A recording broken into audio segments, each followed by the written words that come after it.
नमस्ते, अभिवादन आपका इनोसेंट इन्वेस्टर के इस नए वीडियो में आपके लिए डिस्क्लेमर। उसके बाद बात करेंगे फेडरल बैंक की। बहुत ही बेहतरीन, बहुत ही बढ़िया बैंक है, मुझे पर्सनली बहुत पसंद है। कारण एक्सप्लेन करेंगे क्यों पसंद है, रिजल्ट आया हुआ है उसका एक्सप्लेनेशन देंगे, चार्ट पर भी एक्सप्लेनेशन देंगे कि कैसा परफॉर्म कर सकता है आने वाले समय में। बहुत ही बढ़िया ब्रेकआउट पे भी खड़ा है। सबसे पहले हम रिजल्ट का डिस्कशन करेंगे। रिजल्ट का डिस्कशन थोड़ा सा इन डेप्थ में करने वाला हूं, तो थोड़ा 5-7 मिनट लग सकता है वहां पर, इसीलिए आगे वही बढ़ें जिनको सीखने समझने से मतलब है। बाकी लोग वीडियो डिसलाइक करके जा सकते हैं। जिनको आके सीखने चलना है वो वीडियो लाइक कर लें और चुपचाप आराम से देखें। चलिए, बहुत ध्यान से एक एक चीज़ मैं आपको समझाने की कोशिश करूंगा, जिससे कि अगर आपके पास कोई भी बैंकिंग स्टॉक हो तो आप उसको बेटर अंडरस्टैंड कर पाओ उनके रिजल्ट्स को देखकर। ध्यान से 2-4 चीज़ें आपको समझनी होती हैं। सबसे पहली चीज़, जब भी आप रिजल्ट देखिए तो यहाँ पर डेटा देख लीजिए वो कहाँ कैसे लिखा हुआ है। तो ये डेटा जो है वो लाख में है। अगर हमको इसको करोड़ में कन्वर्ट करना है, 2 डेसिमल पॉइंट पहले आना पड़ेगा और यहाँ पर हमको एक पॉइंट लगाना पड़ेगा, और इसी हिसाब से हम समझ जाएंगे। अगर आप देखोगे इंटरेस्ट इनकम जो इनकी हुई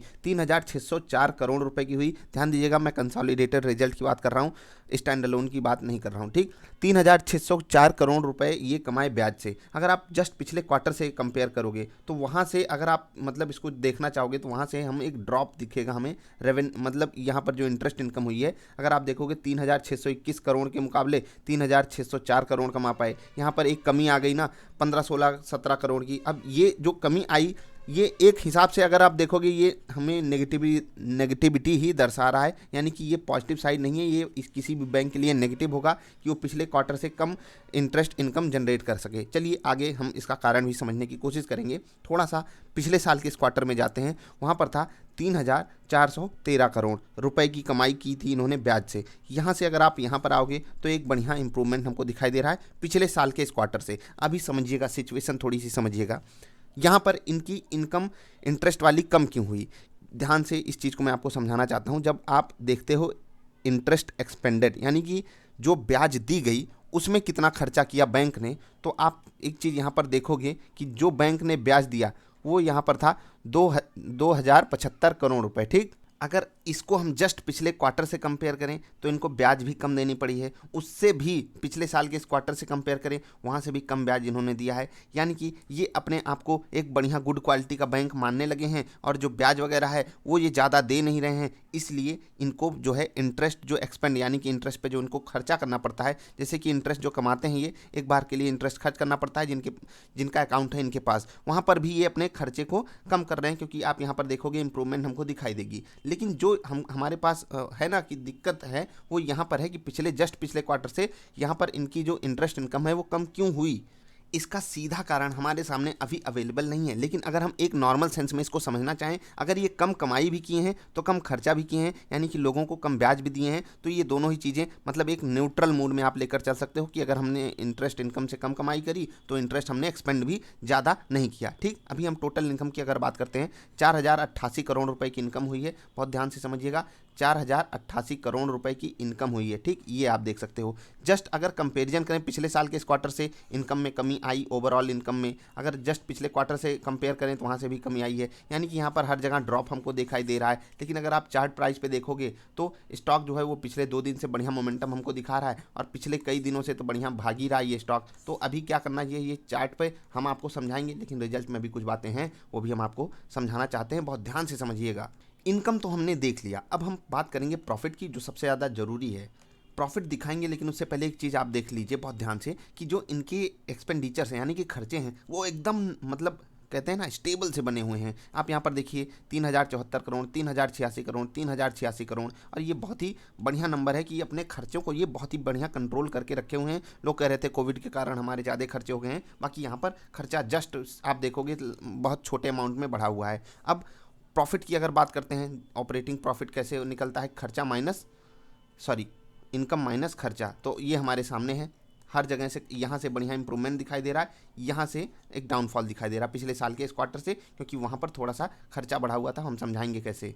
आप सिंपली यहाँ से इसको कंपेयर कर सकते हो, जो यहाँ पर खर्चा इनको ज़्यादा करना पड़ा था वही सब इम्पैक्ट यहाँ पर है। बाकी यहाँ पर जो कमाई हुई थी वो भी थोड़ी सी कम हुई थी। चलिए अभी हम आगे बढ़ते हैं, अपने ओवरऑल प्रॉफिट पे आते हैं। और प्रॉफिट में सबसे बड़ा जो डेंट इस बार पड़ा है फेडरल बैंक के ऊपर, वो पड़ा है प्रोविजनिंग के कारण। अब ये प्रोविजनिंग क्या होती है उसको मैं समझा दूंगा आपको, लेकिन सबसे पहले एक चीज़ समझ लीजिए।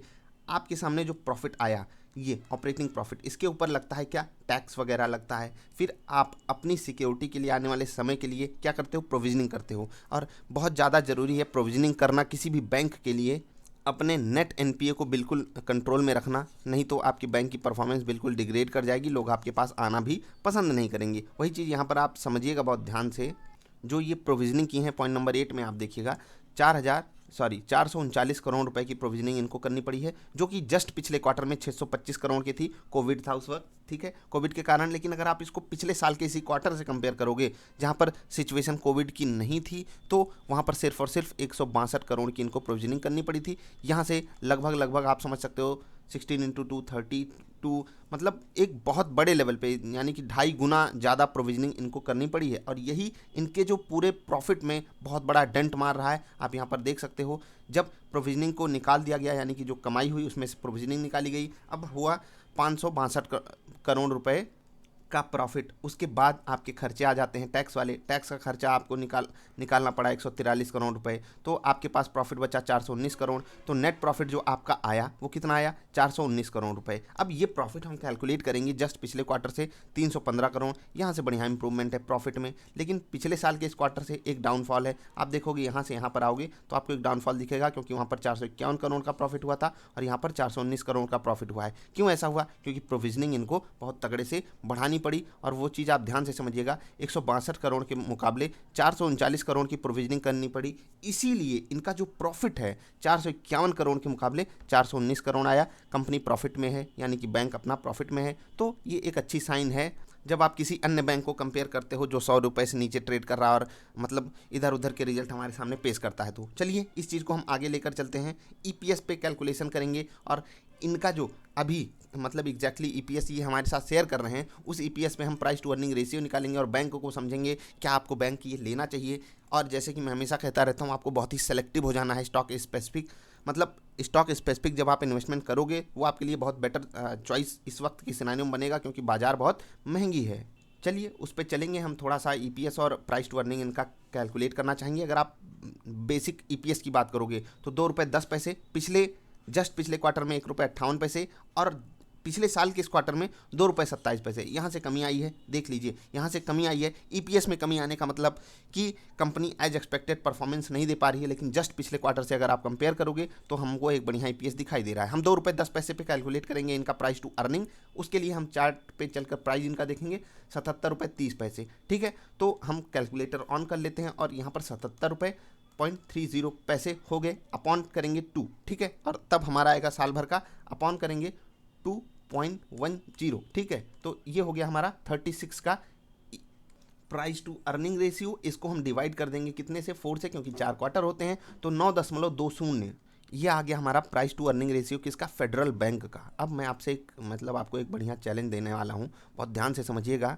ये चीज़ मैं जो आपसे कहने जा रहा हूँ ना, ये उन्हीं को मिलना चाहिए जो एजुकेशनल वीडियोज़ को ध्यान से देखते हैं। बहुत ध्यान से मैं आपको बता रहा हूँ, स्टॉक स्पेसिफिक आपको जब सिलेक्शन करना हो ऐसी चीज़ें आपको ढूंढनी है। आपको मैं एक चीज़ बता रहा हूँ, इनका आप परसेंटेज ऑफ नेट एनपीए देखिए 0.61%। कंपेयर किससे करने को बोल रहा हूँ, एचडीएफसी बैंक के जो राजा है, एचडीएफसी बैंक से कंपेयर कीजिएगा, जो बैंकिंग सेक्टर का राजा है प्रेजेंट सिनारियो में। और इनका ग्रॉस एनपीए आप देखेंगे 2.67%। यहाँ से जो इनका नेट एनपीए है कितनी बढ़िया इंप्रूवमेंट आई, क्यों, क्योंकि प्रोविजनिंग इन्होंने दबा कर करी है। और इस चीज़ को मैं एक पॉजिटिव नोट पे देखता हूँ, इसलिए मैं आपसे कह रहा हूँ कि मैं यहाँ पर पर्सनली इन्वेस्ट कर सकता हूँ इस स्टॉक में फॉर शॉर्ट टर्म पीरियड।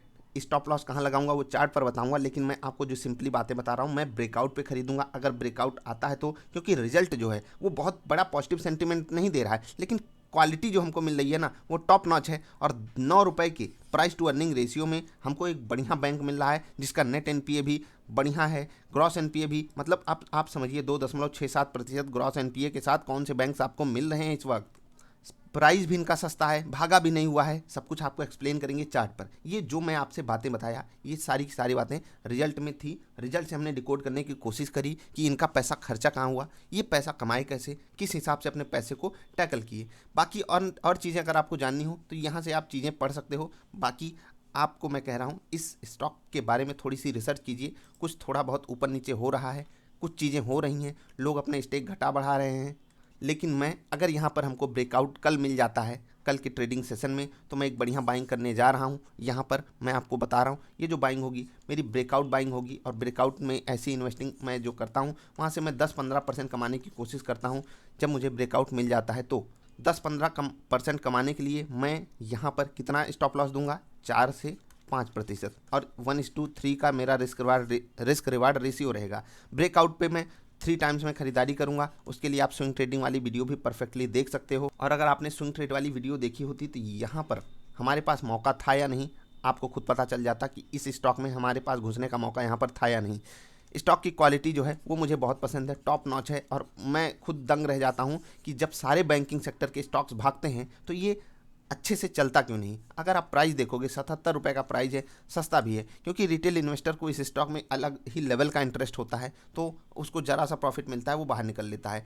आज का अगर आप वॉल्यूम देखोगे वो भी हमसे बहुत कुछ कहना चाहता है। लेट्स सी कि कल ये स्टॉक कहाँ खुलता है। अगर आप नॉर्मल सेंटिमेंट के हिसाब से रिजल्ट को देखना चाहोगे तो रिजल्ट जो इन्होंने पेश किया है वो एवरेज है, लेकिन अगर आप अंदर घुस कर देखोगे, मार्केट से कंपेरिजन करोगे, इनके पीयर्स से इनका कंपेरिजन करोगे, तो आपको एक बढ़िया बैंक सस्ते दाम पर मिल रहा है। ब्रेकआउट होता है, हम उसका पूरा लाभ उठाने की कोशिश करेंगे, क्योंकि ये स्टॉक नीचे से 7-8% पहले ही भाग चुका है, हमारे स्विंग ट्रेडिंग पैटर्न पे भाग चुका है। तो फिर अगर मार्केट नेगेटिव होती है और यहाँ पर गिरावट आती है तो हम 3 टाइम्स में बाइंग करेंगे, याद रखिएगा। और अगर ब्रेकआउट होता है और वो सस्टेन कर जाता है तो हम 1 टाइम बाइंग करेंगे। ये चीज़ मैं आपको बता दे रहा हूँ। नीचे गिरेगा तो हम 3 टाइम्स में बाइंग करेंगे, ऊपर जाएगा तो 1 टाइम बाई करेंगे, और ऊपर अगर डायरेक्टली चलने लगता है तो हम बढ़िया इसमें एक टारगेट बना सकते हैं। और जो चीज़ें मैंने आपको बताई ये प्योरली एक डिस्क्लेमर है आपके लिए। यहाँ पर लॉस होने की उतनी ही संभावना है जितनी प्रॉफिट होने की संभावना है, क्योंकि स्टॉक हमको रिजल्ट ऐसा ओवरवेलमिंग रिस्पांस पाने वाला नहीं दिया है, क्योंकि ये स्टॉक हमको चीप मिल रहा है बाजार के मुकाबले। मैं अच्छे स्टॉक्स को ढूंढने की कोशिश करता हूँ।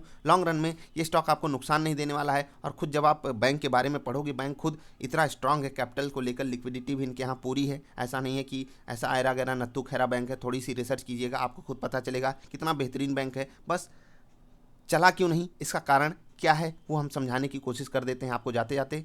सबसे पहली दिक्कत जो मुझे इस बैंक के साथ दिखती है, ये बैंक अग्रेसिव नहीं है अपनी चीज़ों को लेकर, और ये चीज़ मुझे बहुत बड़ा डाउनसाइड इस बैंक में दिखाई देती है कि जितनी अच्छी इनकी क्वालिटी है, ये अपने आप को एग्रेसिव लेवल पे लेकर जा सकते हैं, और बढ़िया से अपने जो इनके मतलब कहते हैं ना, जो ये ब्रांचेस खोल के रखे हैं वो बहुत बड़े लेवल पे बढ़ा सकते हैं, पूरे इंडिया में अपना मतलब परचम लहरा सकते हैं। लेकिन अब यही होता है ना कि बैंक सेफ प्ले करना चाहता है, वो अलग लेवल की चीज़ें हैं। ये मैनेजमेंट टू मैनेजमेंट डिपेंड करती हैं कैसे वो चीज़ें करते हैं। मतलब ये अपने टास्क को लेकर एग्रेसिव नहीं है, इसीलिए इनको जो वैल्यूएशन मिलता है वो एक सरकारी बैंक जैसा मिलता है। ये बिल्कुल एक प्राइवेट बैंक, ठीक है, प्राइवेट बैंक है, लेकिन जिस हिसाब से इनको वैल्यू मिलती है, बाजार इनको कितनी की वैल्यू दी है, 9 की पी पे मिल रहा है ये स्टॉक। बाजार की पी कितनी है, बाजार की पी 40+ है। सोचकर आप देखोगे दंग रह जाओगे, बाजार से ये स्टॉक आपको 4-5 गुना सस्ता मिल रहा है। इसका मतलब क्या है, ये अग्रेसिव नहीं है, बिल्कुल सेफ प्ले करना चाहते हैं, और सेफ प्लेयर्स को बाजार सम्मान कम देती है। लेकिन जब